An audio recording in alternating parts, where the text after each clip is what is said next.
Paggawa ng drainage system sa isang sitio sa Bangaldan, Pangasinan, makatutulong daw upang maiwasan ang maputik na daan at pagbaha sa lugar. Sundan sa report.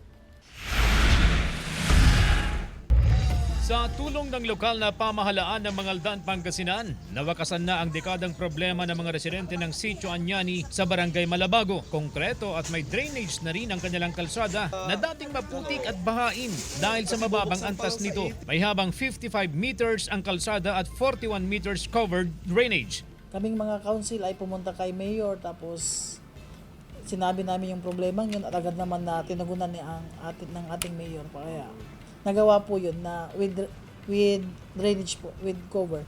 Ikinatuwa ng mga residente ang proyekto. Sumabay rin ang ilang residente sa pagtatambak ng lupa sa kanilang mga bahay upang pumantay sa antas ng kalsada. Saka maganda na rin po siminto kasi madumi talaga po dito pag pag yung lupa pa, yung dating opo, maputik doon. Kadiri.